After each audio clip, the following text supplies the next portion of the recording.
Welcome to the second day of AMBIcon.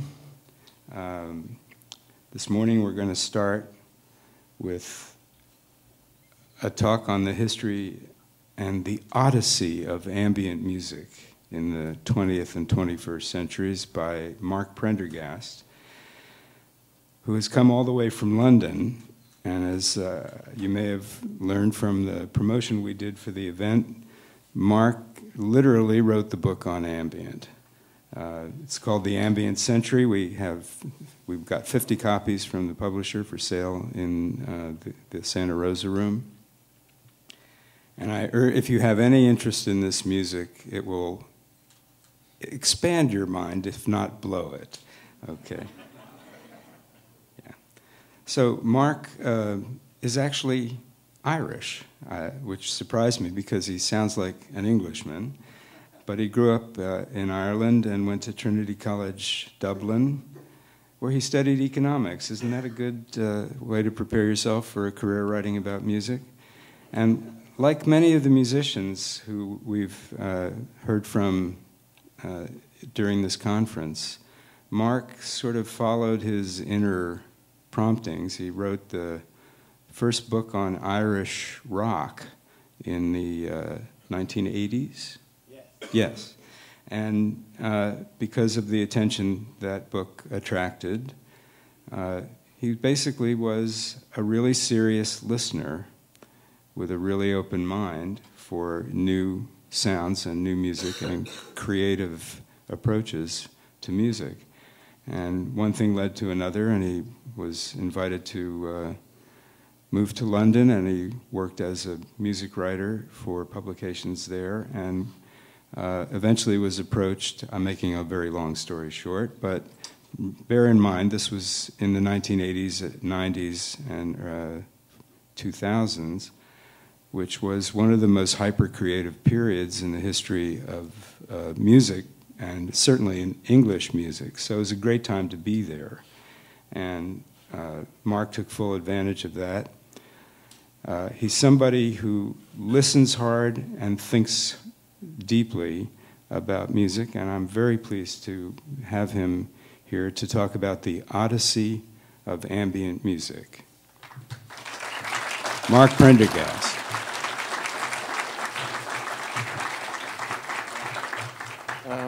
By the way, he's very nervous, so yes. Be kind. I think after that introduction, well, I have to deliver something, and it's been a long time coming, I think. People don't realize that when ambient music began, people didn't like it. In fact, the critics hated it.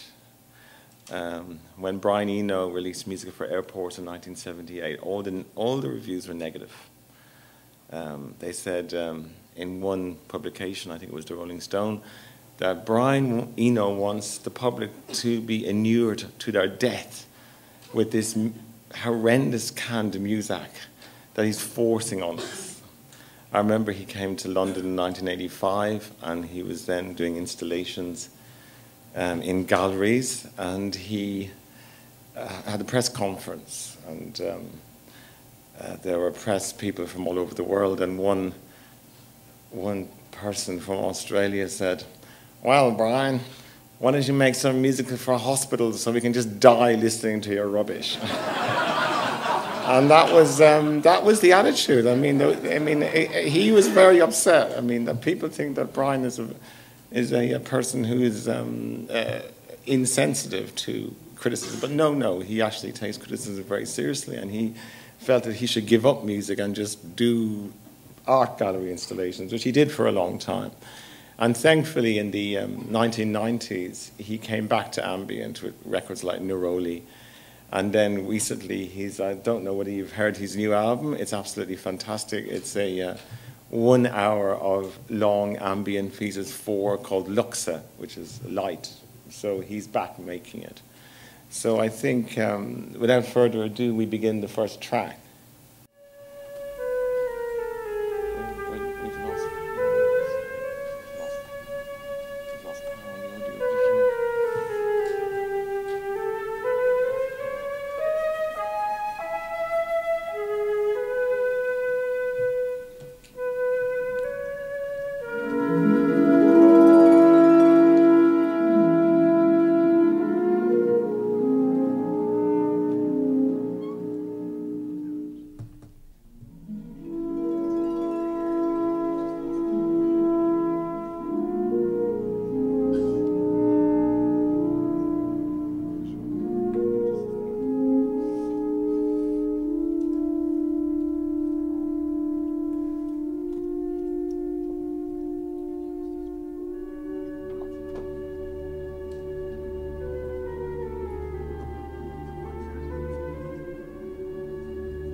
Okay, fade out, please. Okay, that was Debussy's Prelude, this image here is the Exposition Internationale in Paris in 1889, which Debussy visited, and so did Eric Satie, and Satie and him then decided to write music that was not, as they said, made of sauerkraut, and that's not a criticism of German music, but you must imagine that classical music was dominated from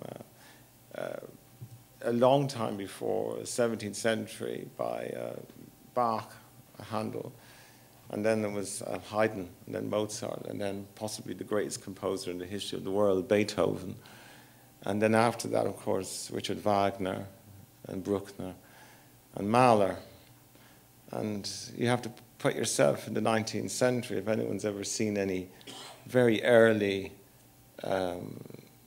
newsreel or very basic late 19th century filming in Paris or London, you will notice very dirty streets. Streets full of horses and carriages and mud. Women with incredibly awkward long dresses with big bustles and petticoats and shoes trying to make their way through filthy, muddy streets.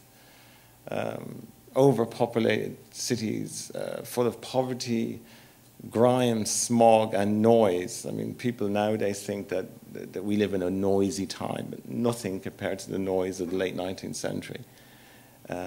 And basically just a chaotic environment.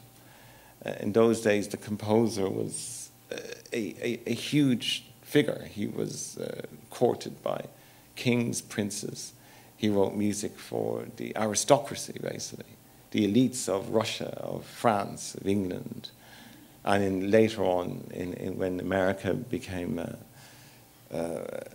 thriving culture, the upper classes of New York and Boston. And in those days, people went to a music hall, a concert hall, to hear music. They couldn't buy records. There were no records. They couldn't look at TV, and they couldn't listen to something on a computer. I mean, the only way you heard music was in situ, in a concert hall. And the only people that could afford to go to opera houses were the aristocracy. So people went, and they sat there listening to a Wagner opera for 3 or 4 hours. This was an event. They went, they sat, they socialized, they drank, they ate. And this large Gesamtkunstwerk, a large work of art which encapsulated all emotions, all types of experience, had to be compressed into 3 hours.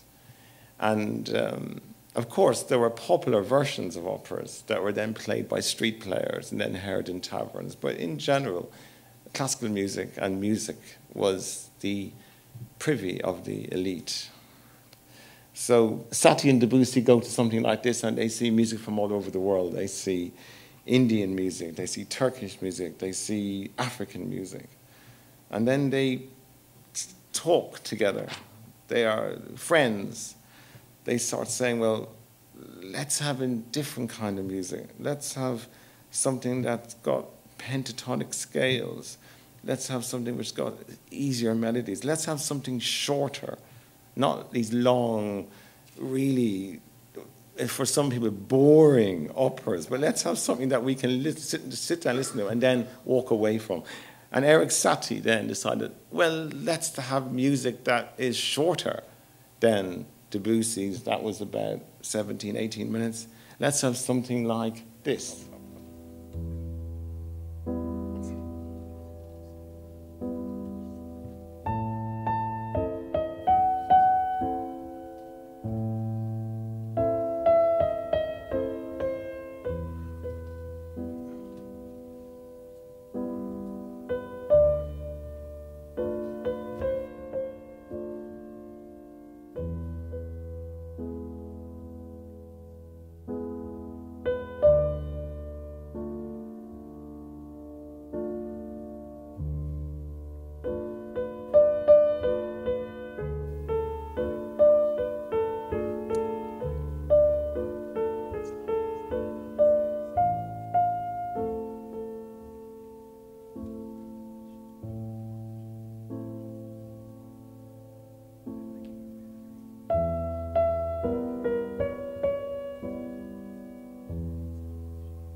Okay, that is the very best recording of Satie ever made.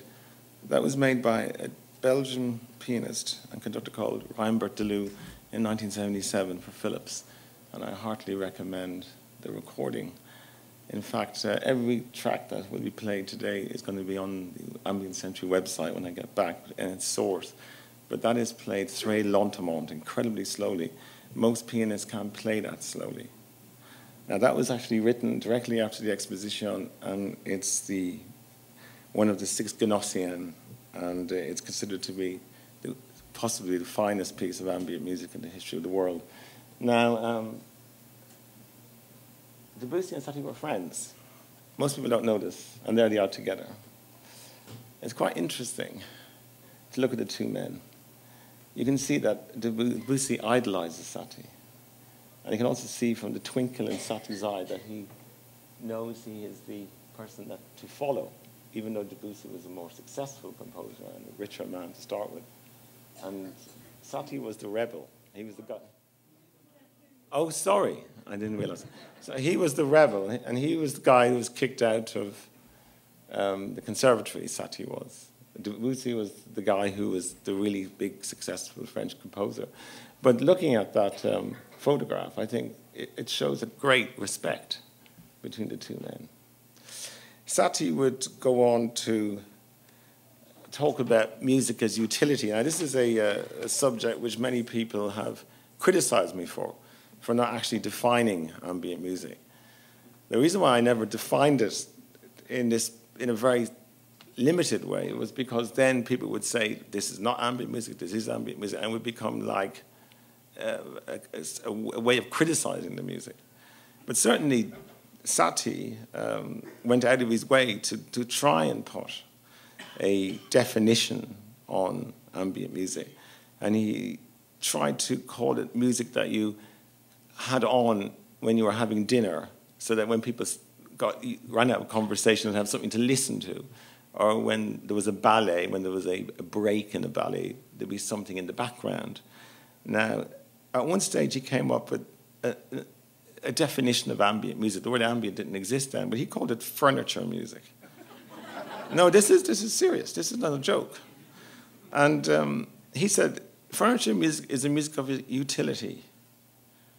It's a music that we should have always available to us when we have nothing else to do. So furniture music is a very odd piece of music. And if you listen to some of this, you will see how strange it was to people's ears.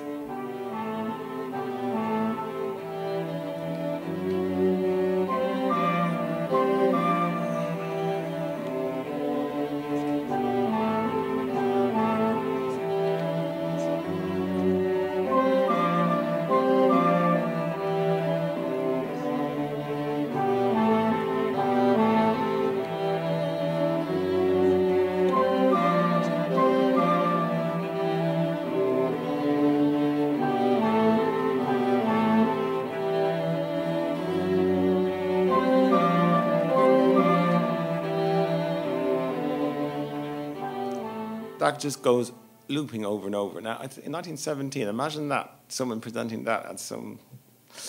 and he also wrote music for dinner parties and stuff like that. So those two men, they really started the century and said, well, this is what's going to happen. But there was a lot of other things that happened in the early 20th century.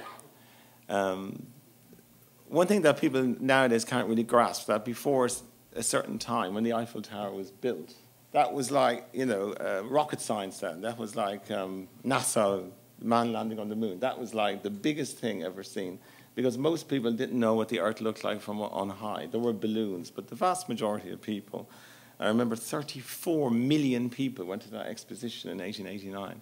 They had the chance to go up to the top of the Eiffel Tower. And it was seen as the wonder of the age. Well, that was the beginning of the wonders that would happen. Because by 1920, we had airplanes, we had telephones, we had cars, and we had electronic instruments. And this is something that's very important, that you have instruments that would change the history of music. And this man here, William Duddell, he was an English inventor, and he worked with electricity. and he invented the first electronic instrument called the singing arc. And there it is there. Now, that may look stupid to you. What is it? Well, basically, it's a kind of a bell-type structure which an amplified signal could make ring. It doesn't sound like very much, but it actually is the first electronic music instrument. And a keyboard was attached to it eventually, and people performed it. It had no tonal quality and no harmonic ability and little variation. It made noise. But he may laugh, but it's very important because it was the first time that people actually started to think about music in a different way. And after that, you had the telharmonium. Look at that. A huge, basically, telephone exchange, which could make noise. And that was 1906. The singing arc was 1809. And then we had the theremin, I think. Yes, the theremin vox. The theremin vox then, 1920, invented in Russia, an ether wave instrument. People moved their hands, and it made a sound. And this was would eventually become a very famous instrument indeed, because it was used by the Beach Boys in Good Vibrations, and it was also used in horror films in The Day the Earth Stood Still, and interestingly by Hitchcock in Spellbound. And of course, it would eventually be used by one of the biggest acts in the history of the universe, Led Zeppelin, for A Whole Lot of Love, but that's a different matter altogether.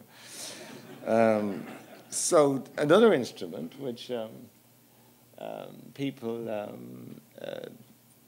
probably don't know about is this instrument here, the onde Martenot, a French instrument. Now look at it. It looks very strange, doesn't it? Very strange indeed.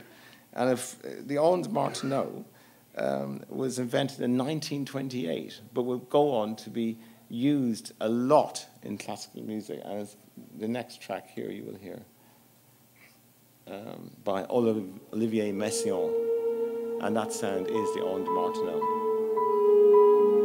In the background, you can hear that wavering sound. That's it.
Okay, then. So the early 20th century was a century when a lot of things were happening at the same time. This is the Trautonium. I know it's a funny picture, but it's Hitchcock making The Birds, the soundtrack for The Birds. And this is Oscar Sala is the inventor of another electronic instrument. And all these instruments, as you can see, were incredibly cumbersome, really large, and needed somebody who was an expert in operating them. But you could see there that Hitchcock was very, very happy because that instrument eventually would soundtrack The Birds, the famous film The Birds. So we move on then to a man who is extremely important in the history of music. His name is Edgard Varese. He was Italian-French. He loved Satie and Debussy. But he wanted a free music, a music that could encompass all sorts of dimensions and do all sorts of things. He was quite impressed with the work of the music concrete artists in Paris, Pierre Schaeffer and Henri. But his milestone came in 1958 when he was asked to make the very first surround sound recording called Poem Electronique. Now, this is almost never heard by people. It was made for this pavilion. It's called the Philips Pavilion at the Eindhoven Exposition of 1958. It was designed by Le Corbusier and Xenakis. And he designed an 11-channel surround sound piece called Poem Electronic, made up of bells, organs, bits of drums, girls' voices, using tape loops. Now, that is astonishing. Now we're going to hear it.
Right. Now, that sounded weird, didn't it?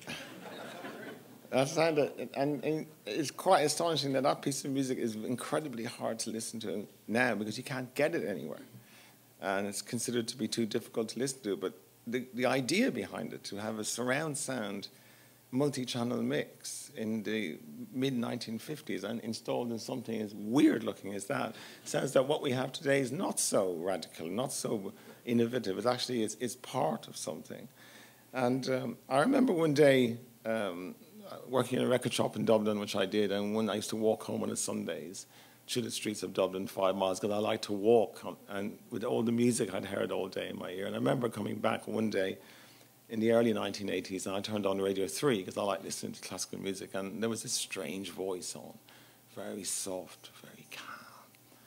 And he was asked about his favorite music.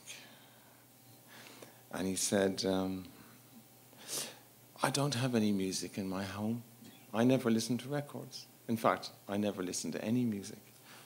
He said, music is the sounds outside my window, the sounds of footsteps, sirens, and bulldozers. All of these are music to my ears. Now, that man directly influenced that piece of music. And that man was John Cage. John Cage is often considered to be a great destroyer of brilliant composers.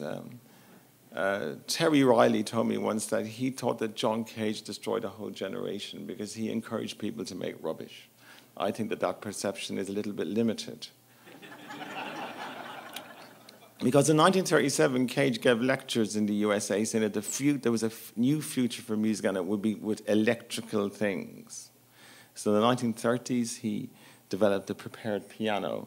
That photograph shows him playing a toy piano that has been prepared. He looks a bit odd, doesn't he?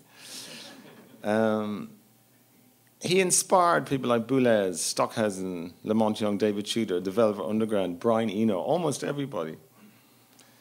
Before he died, he actually came to London and he gave an interview for Radio 3. He met Brian Eno and he said the following: people will often opt for quiet sounds. The awful presence of intellection in music makes the non-intentional ambient sound more useful, more enduring. It is more possible to live affirmatively if you find environmental sound beautiful. And that is what we're going to hear now. John Cage.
That was lovely, wasn't it? Right. Now we get to Karlheinz Stockhausen. Now, many people think that me writing about Stockhausen is ridiculous, that to have Stockhausen in a book about ambient music is either stupid or foolhardy. I disagree. Stockhausen was a product of the National Socialist system. I don't mean he was a Nazi, he was a victim. His parents were executed by the National Socialists. His mother, because she had a so-called mental illness, she was sent to a concentration camp. His father, being a gentle soul, interested in music and the arts, refused to fight. He was shot. The son was told, you have two choices, join us or you will shot too. So he was sent to the front as a stretcher bearer. A Catholic, he saw terrible horrors, absolutely unbelievable horrors, things that we now cannot really understand.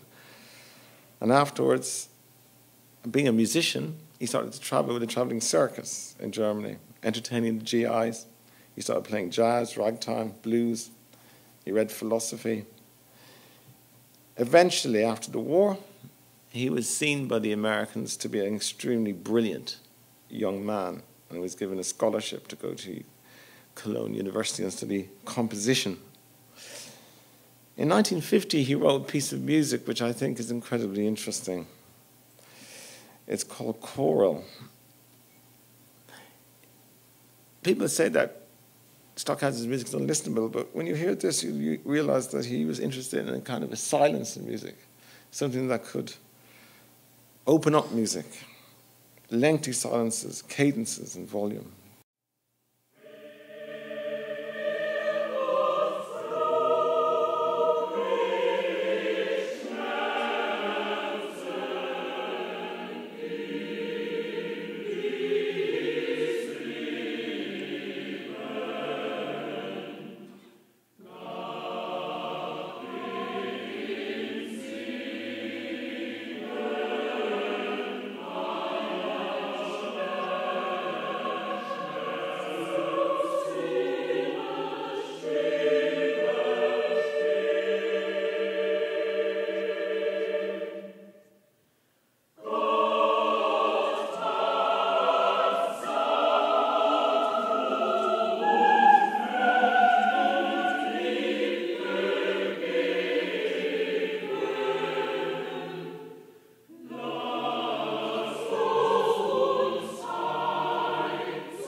Right, now you probably wouldn't expect Stockhausen to write a piece of music like that.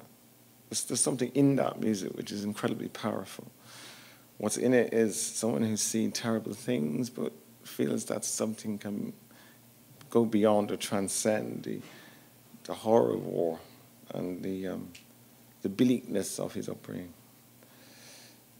Stockhausen will go on to influence so many people, the Beatles, Can, all sorts of people. There, in that photograph, he's actually finishing hymning his 1967 piece that would define his philosophy, which was that of a universal music.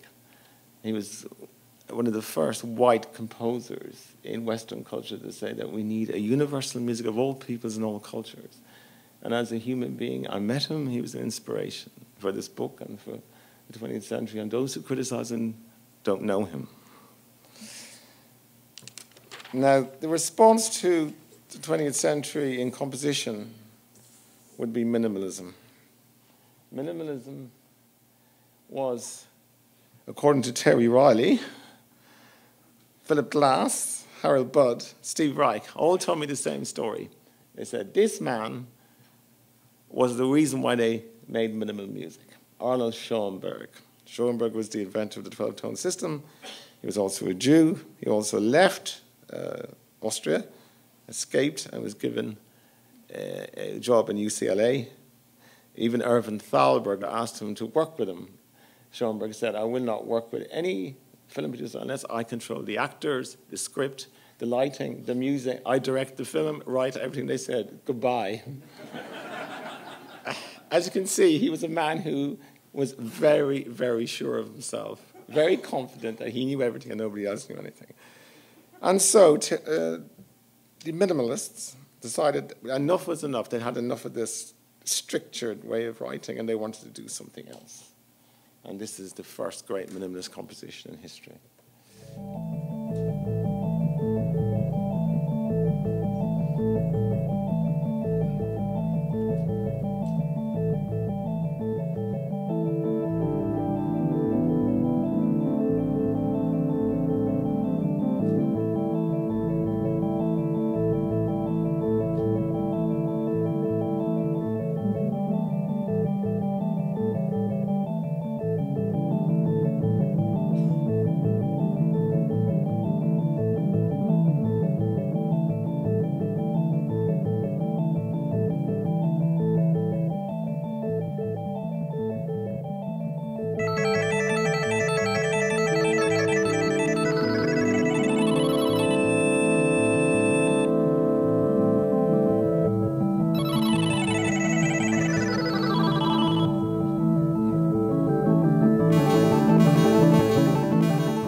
That's Terry Riley's Rainbow Curve there.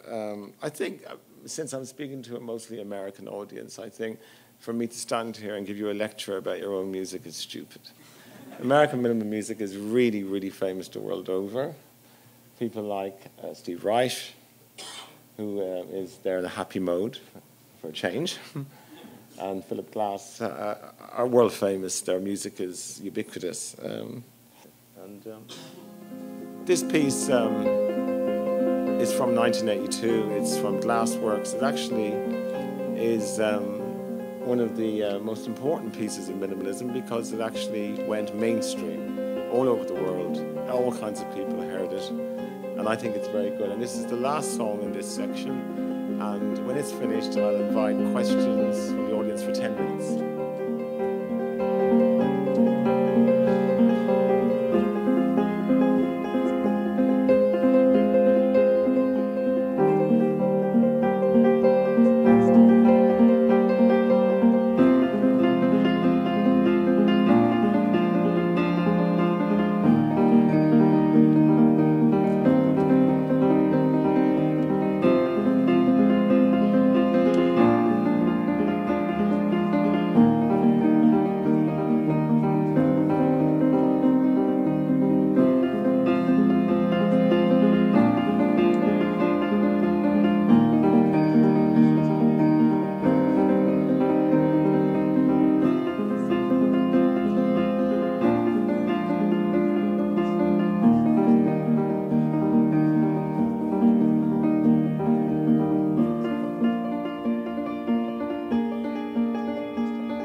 lights up, please. Okay, then.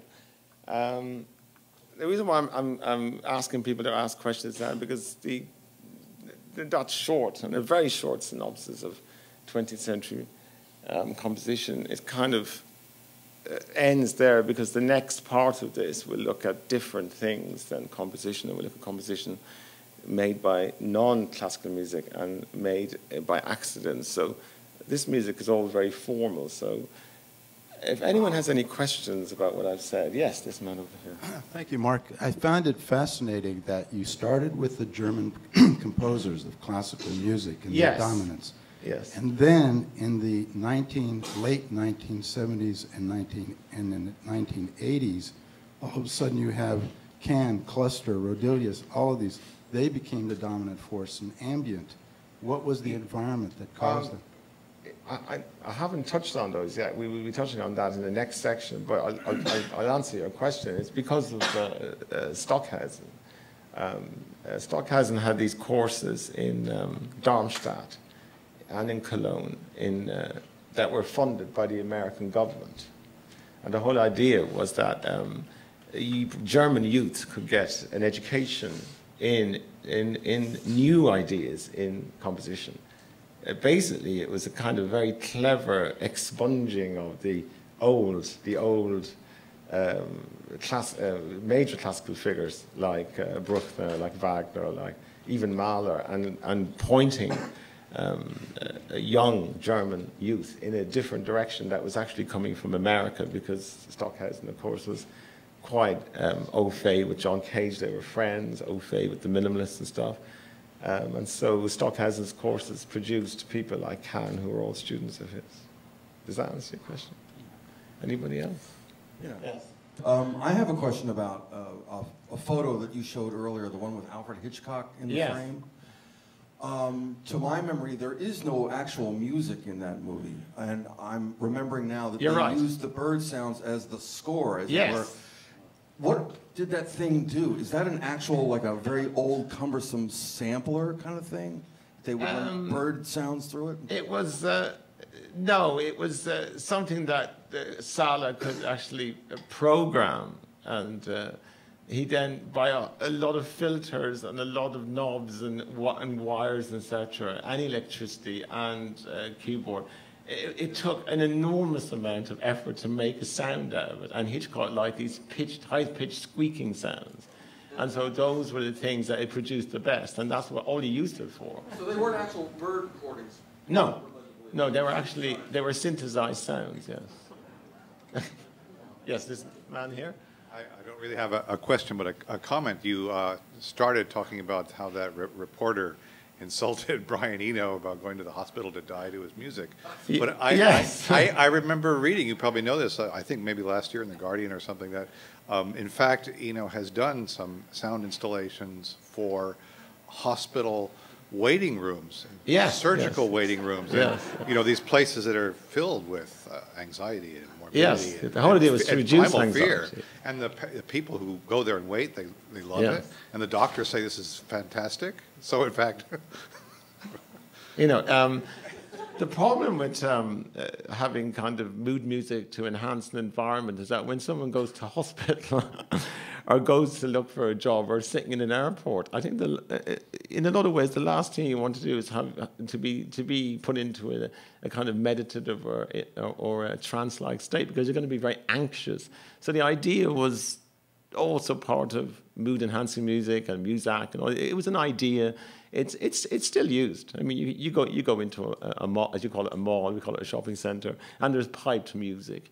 You get into a lift. There's elevator music, and it's there. It's sometimes annoying. Sometimes it works. But in those days, in the 1970s, when modernism was seen to be and building these fantastic places in America and places in Europe, these wonderful big modern art things, it was utilitarian music. It was all the rage. And so Eno was perfect for that. He was the man who could make it. So.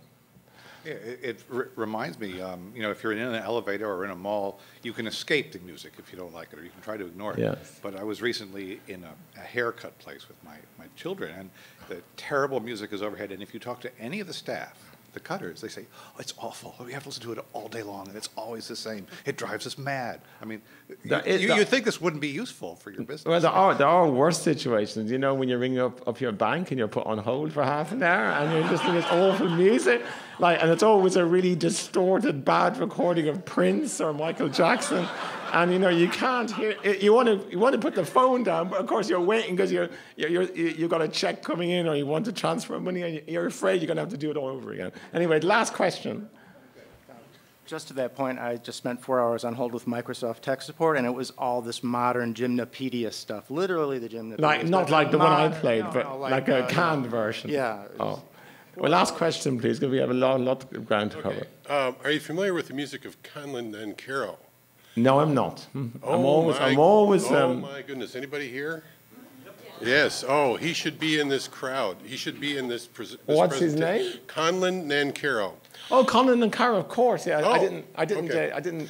For those of you who aren't familiar with him, he creates player piano rolls, hand cuts them that are humanly impossible to play. 16 to 24 keys simultaneously. You've seen your kids hop up put turbochargers on their cars. This is what Conlon Nancaro did to player pianos. He put big power supplies, big air compressors, and these pianos would just literally rock when they, literally just shake, So yeah, pick it. It's very hard to find. He was a Mexican national. I believe he passed away in the late 70s, and so. I appreciate that contribution. That's fantastic. And now over to the man we're talking about, Brian Eno.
that's Brian Eno's masterpiece, Music for Airports.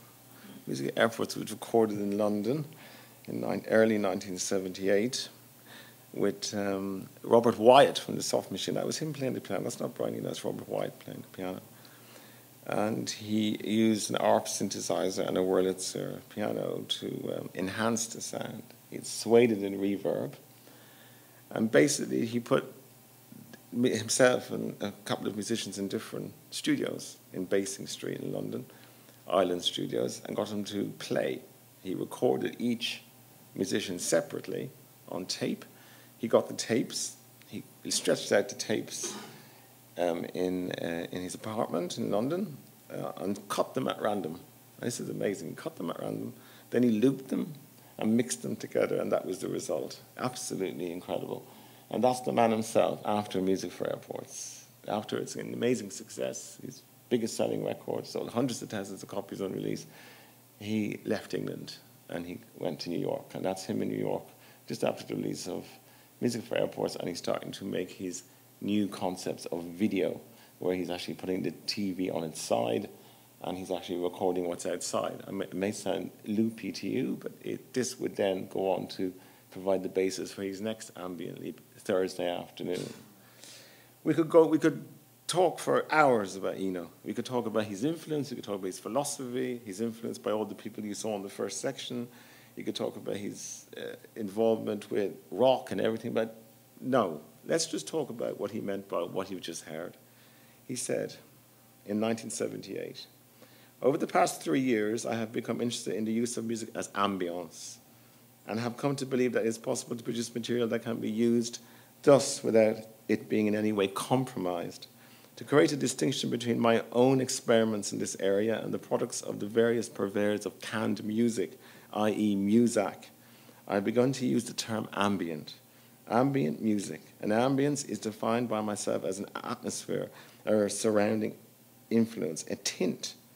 My intention is to produce original pieces ostensibly but not exclusively for particular times and particular places," does this gentleman here, "with a view to building up a small but versatile catalogue of environmental music suitable to all moods and atmospheres." So you can actually see that there's a great relationship between Satie and Eno, but also he was able to take those ideas and make them something very modern. More importantly, though, he also encouraged other artists. And around this time, he met one of America's greatest ambient musicians, Harold Budd. And the next track you're going to hear is The Pavilion of Dreams from 1978, produced by Brian Eno, and the same year as Music for Airports.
Right. As all this stuff was coming out of Eno, there were, enormous amount of new labels sprouting up all over Britain, Europe, America.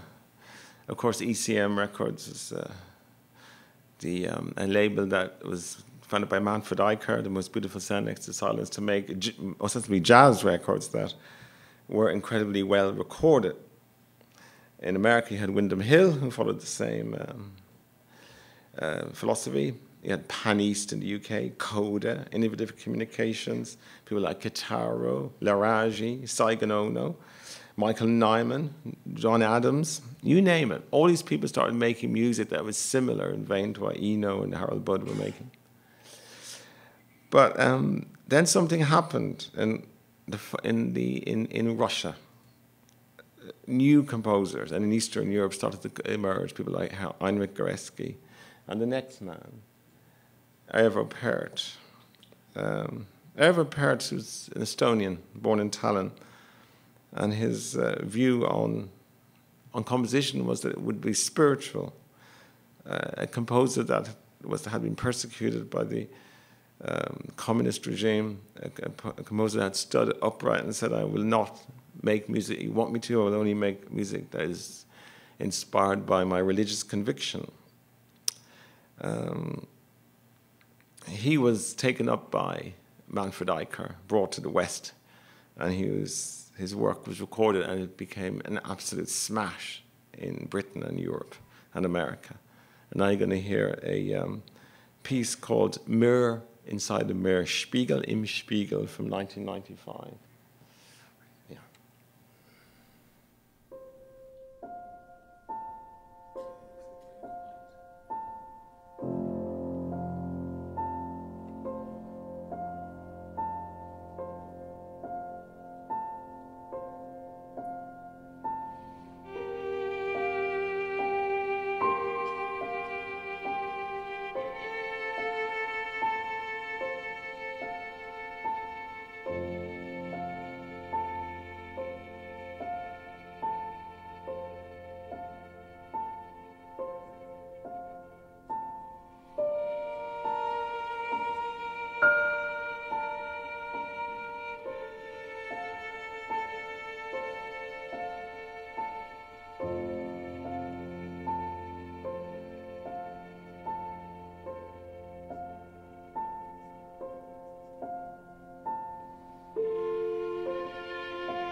Okay, that kind of concludes the more or less first 60% of this presentation.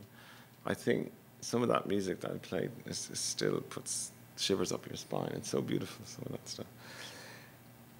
Away from that, and in a different time, and this is like probably one of the most important times in the history of recorded sound, you had rock music. Now, most people think rock music is music played by idiots for idiots.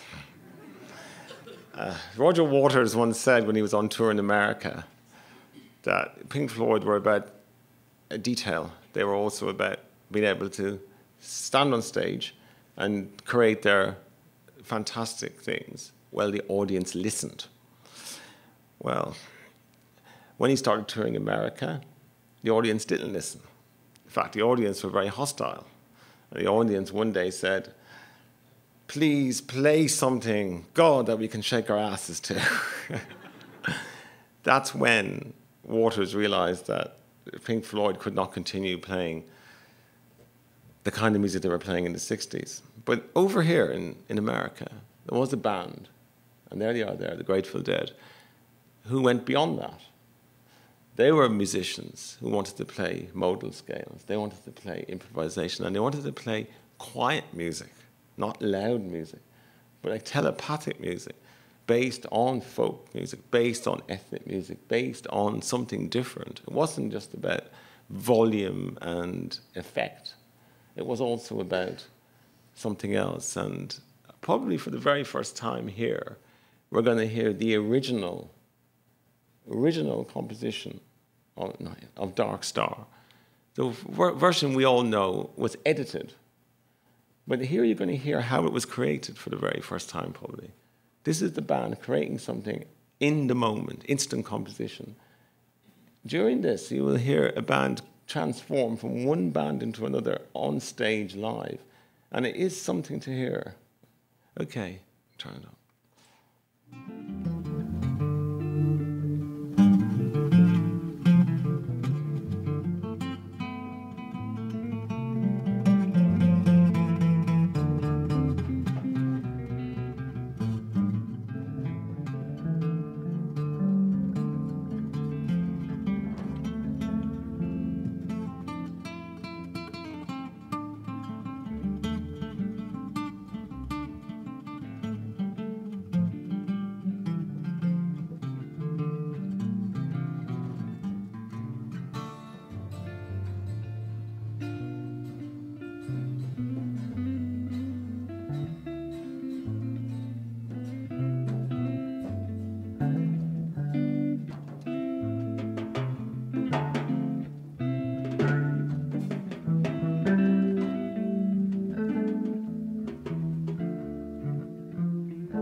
Okay, anybody tell me what happens in that? Something extraordinary happens in that. What happens? They shift, but how do they shift? Yeah, but there's something else happens during that. That's the band playing it live. That is them at the Fillmore West. Yes, it's telepathic music, but the actual riff, the ju-ju, is played by Bob Weir on the right, on the rhythm guitar. Jerry Garcia is playing acoustic guitar at the beginning. And at the beginning, he actually puts the acoustic guitar down and picks up the electric, straps it on, and plays the riff. It happens spontaneously. Now, that is the holy grail of the Grateful Dead. It was released by Phil Lesh in 2005 in a limited edition through the Grateful Dead website. 10,000 copies only would be pressed of the original sessions. It was 10 nights at the Fillmore West. It would be a big box set. It would retail for like $75, nothing. It was sold out in like in 5 minutes, gone. They made $1 million. What they didn't tell the fans that they hadn't pressed it up yet. So the fans had to wait a year to get it, and I was one of them. But I got it. And so that's why you can hear it. But I mean, I think as a form of telepathic music and of a form of also of composition, because Garcia studied bluegrass music and started to study rounds in medieval music. And as you hear there, the music is going around. It's actually oscillating from one individual to another. And that's why Eric Clapton said when Jerry Garcia died in the 80s, he was the greatest guitar player that ever lived. And a lot of people agreed. I agree with him as well. Now we're going to hear another producer of the rock era, a man that I think is the greatest rock musician that ever came to this earth. We know who it is. It's this man here. Let me do some sea sound.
Love in the sand.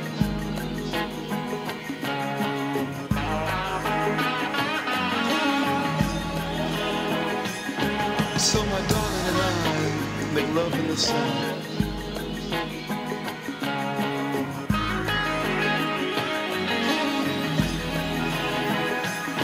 Slip into the sea. Slip into the sea. Melt into the sea. Melt into the sea.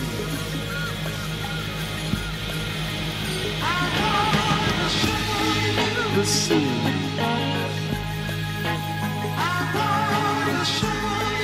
The sea.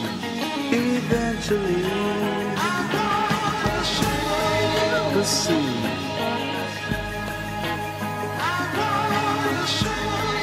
The sea, eventually.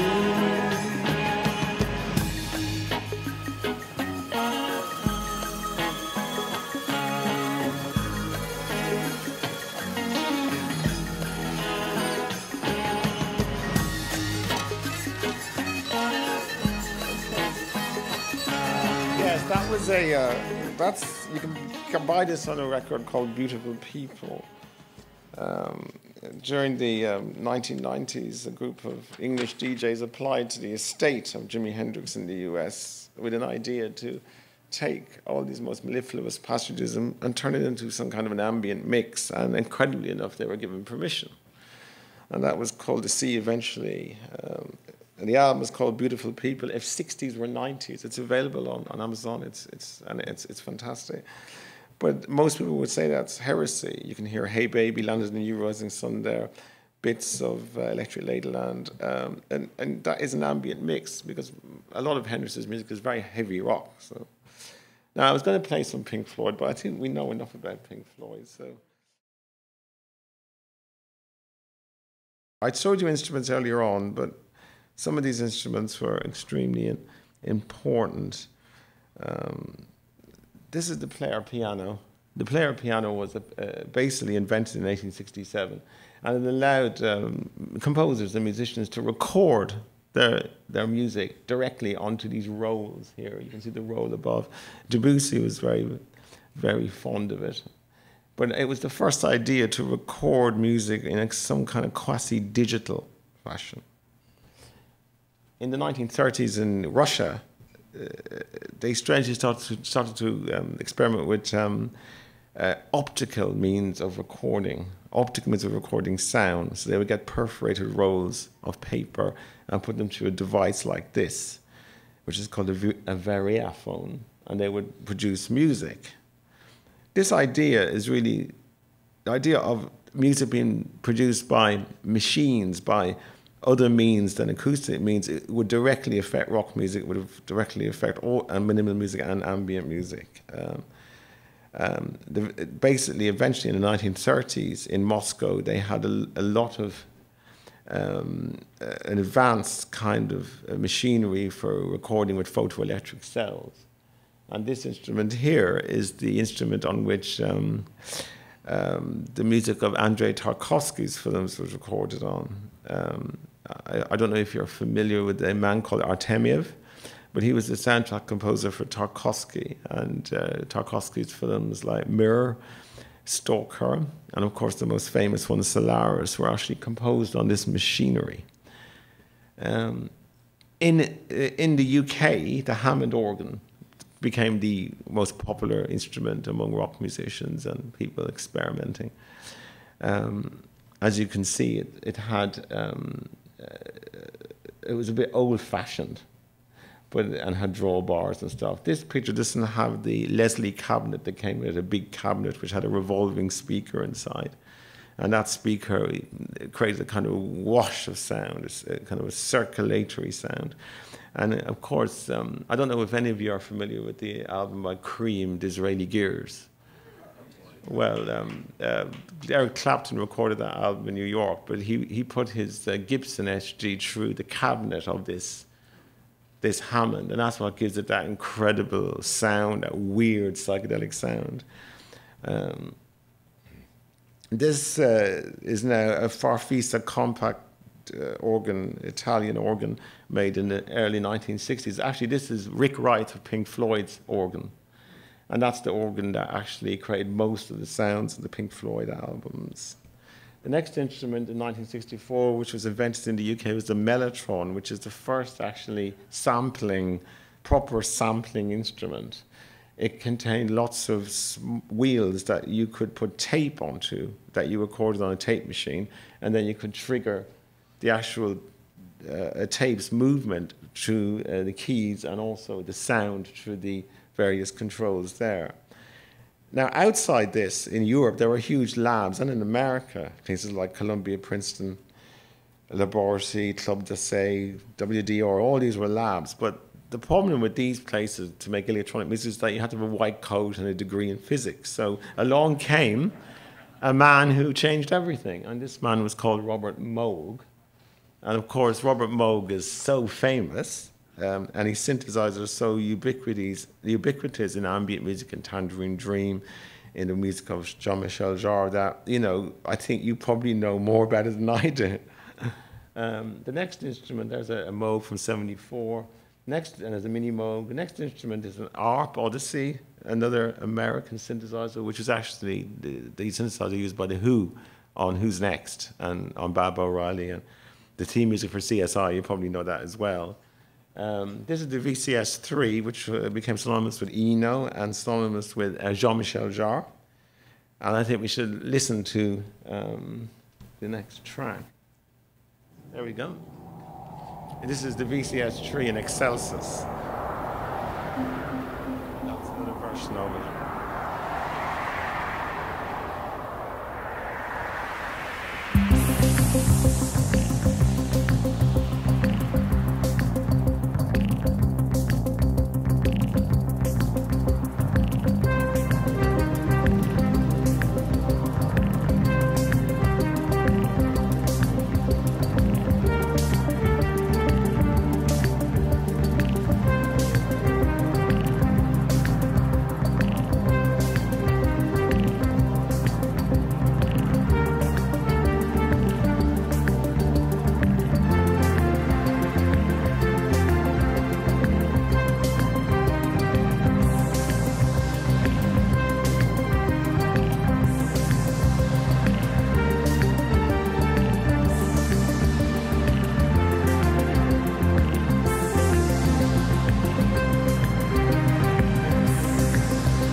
Right, that is Jean-Michel Jarre playing Oxygen, of course, his famous track, and using the nail to make those sounds.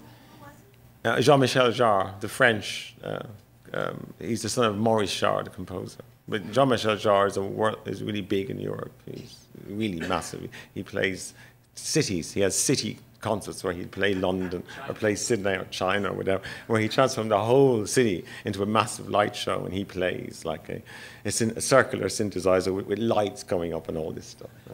That there is the EMS AKS VCS3. That is basically, they're all VCS3s, but that is the synthesizer on which Pink Floyd composed On the Run from Dark Side of the Moon. It's got a built-in signature. Look at it. It doesn't look much, but On the Run is an amazing track. That's the Prophet 5. Well, you know, Terry Riley, all these people, Peter Gabriel. That's a Fairlight computer music instrument, the first computer music instrument ever made. I'll give you a year for the Fairlight. That's 1979. And then, of course, finally, the instrument that transformed U2 from a garage band into a global phenomenon, the DX7. The Yamaha DX7 was programmed by Eno on the Joshua Tree. And you know, With or Without You, that's the sound of that instrument there. Okay then, this is Vangelis in the studio in London, his Nemo Studios. He's composing the next track. Vangelis was a refugee from Greece at the time, had gone through a civil war, and he got out with Demis Roussos.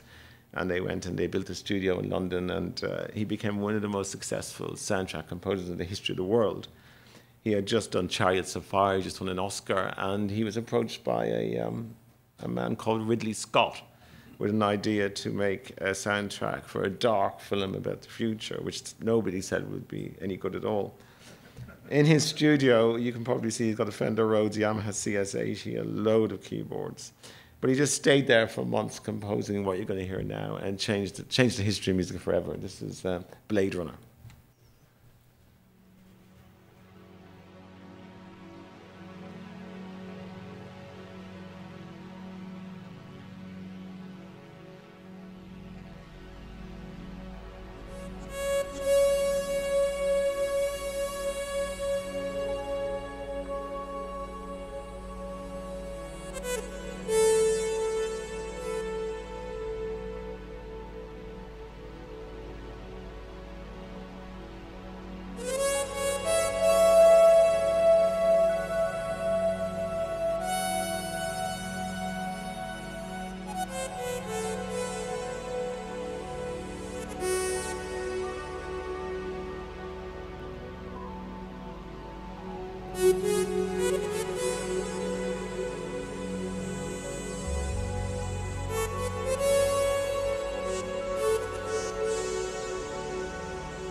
I don't know whether in the US people realize the impact of Blade Runner as a soundtrack. In England, it was seen as a futuristic vision of music, a future vision of what could be possible with electronic music.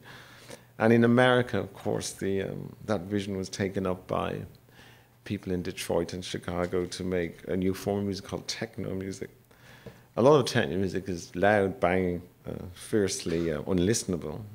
But out of techno music came a response to techno music. I'm afraid time prevents me from playing long house music tracks by Spaceman 3 and The Orb. Those tracks are readily available. And they come out of the dance music scene and a reaction to house music. People are sick of jumping up and down all night. They wanted the chill out room. It's all been covered. But Spaceman 3 there. That's the KLF's Chill Out album. That's The Orb. Now we come to someone who's extremely important in the history of ambient. A man who gave his life for ambient music because he died recently. His name was Pete Namlock, and Peter came to see me in London. He started to play music in London, and he attracted an enormous amount of interest from the media, from other people. He said that ambient music is the most interesting music of the 20th century, and that ambient music will be the classical music of the future. His first album was released in 1992 called Silence, but he had come from a background where his family were interested in music, where he traveled a lot around the world, where he grew up playing music, playing guitar, listening to the Beatles. His father, amazingly, was into Switched On Back by Wendy Carlos. And he started to, he worked in a bank in Frankfurt, and he started to buy machinery, like Revox tape machines, VCS3. He started recording birdsong like Motion, taping whatever he could, going out for walks. And he played in groups, did a lot of things. But after he got sick of going to labels looking for a deal, he formed his own label called Fax. And Fax had this characteristic imaging, a circle within a circle. And that circle there is for air. And this is what you're going to hear now. Here we go.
Schultz and Pete Namlock recording what you just heard, which is The Dark Side of the Moog 5. Namlock went on to release nearly 1,000 records in his lifetime. He encouraged all sorts of people, from Tetsuo Noe, Jonas Sharp, Richie Houghton, all these people. He worked with Klaus Schultze, as you say. But his view towards ambient was that it was music that you would, of spiritual music, that one could build a life around it, one could find love, happiness. And his wife told me that when he died, he went to bed very happy late last year after another long session in the studio, and he just didn't wake up because his system he'd worked himself basically to death, but he was a happy man, and he's left us an enormous legacy. I think it would be wrong of me to come to San Francisco, very wrong, and not fair to not mention this man.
person is the first woman that I've mentioned, and she's my wife, would you believe?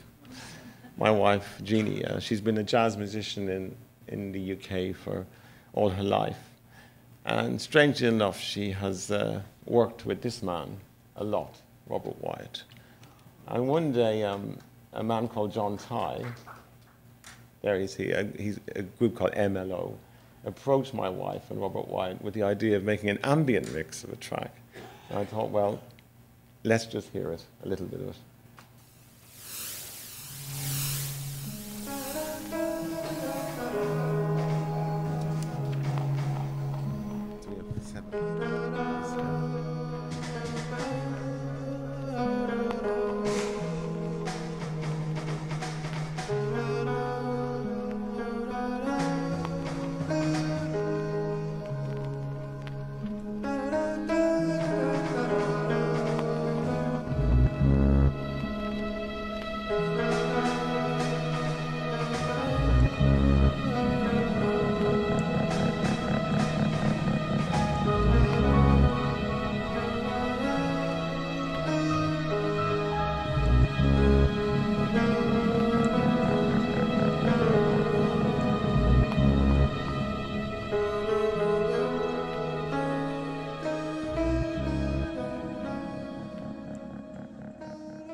Now, as we're running out of time, I haven't talked about Ger Jensen of Biosphere.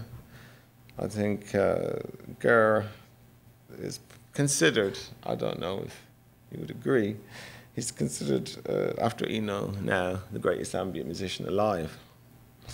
Born in Tromsø in Norway, he lives in the Arctic Circle.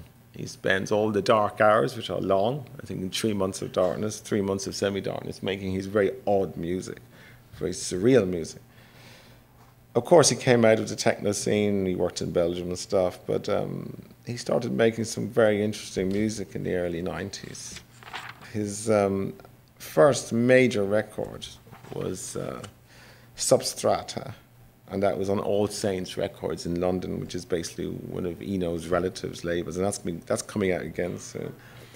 But I end this odyssey with 2 tracks from Shensho. Shensho is an album of samples of Debussy. We started with Debussy, let's end with Debussy. It's La Mer and Je, ambientized. The classical establishment again said it was absolutely heresy to take Debussy and do this to it. Let you decide. And there's Ger making the record now. And after this, I think, whatever Stephen will allow, we may have some questions or whatever. Okay. Thank you very much. You're a great audience.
And this is the last track. Okay? This is called Green Reflections.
I have a question.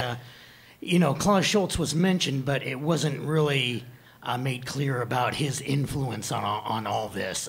So I'd love for you to speak to that a little more. I love it on one of the programs. Stephen Hill described Klaus Schulze as the man who built mini castles in the cool German air. And so would love to just have you say a few words about that. I didn't touch on things because of time. I didn't touch on Popol Vuh, Tangerine Dream, Cluster. I mean, it was all done. It was all prepared. But as I was doing it now, it was I skipped Pink Floyd. I had Pink Floyd pieces. Klaus, I knew Klaus very well, and I used to have all these records. And Klaus used to come to London and perform, and he was very, very popular. And when he started working with Peter, that's why he made 10 records. It's only just a constriction of time. It wasn't any discrimination. I mean, Popol Vuh are a great ambient band. They released 25, 30 records. Florian Fricke, Cluster, of course, Hans-Joachim Rodelius. And the reason why I chose Neu, that track, because it's a particularly ambient track and atmospheric, and it uses found sounds. That's Im Glück, it's happiness on Neu. But I could have chosen Klaus track. I could have chosen the Popol Vuh track. I could have chosen anything from Cluster or Rodelius, but it wasn't. It's all in the book. So, okay. So I mean, I know, but this man here, yeah. Hi, Mark. My name is Lauren Norell. I'm a composer. Been doing music in this genre for about 30 years. And, pardon? And I'm worked a lot with a lot of the artists who are participating this weekend. Some of them are close personal friends of mine. Yeah. And I read your book when it first came out many years ago, and was happy to see a book on ambient music finally out. But my question is, I mean, there was one glaring omission in the book to me, and that was us, my storyline, my friend's storyline from the Southern California. Yes, yes. And why is that? Why were we in the book at all? Or why didn't you talk about us today at all? Simply because one person can't know everything. And well, you wrote an all-encompassing book about ambient music. Right? No, it was a very large book. It's still there are lots of people I did not know about when I was writing. Mm-hmm. I hadn't experienced. Remember, a lot of the book comes out of my own experience of these musicians and knowing them. Mm-hmm. And since I lived in London and Ireland, it is the west coast of America is 10,000 miles away, but that's not an excuse for omission. Right. The excuse for omission is basically I didn't know enough about what was happening in America. I used to talk to people about the American scene, and I would always get these very vague and nebulous responses. But one thing I would say here today is that when I left London, a magazine editor said, when you come back, can you write a history of ambient music for us in a 10,000 words? And because of what I've seen here, that idea is lame and boring and has been done. I've done it already, so why not I write the 10,000 words about all you guys? That'd be nice. So there you go. Please come and talk to us. A very good question. Very good question.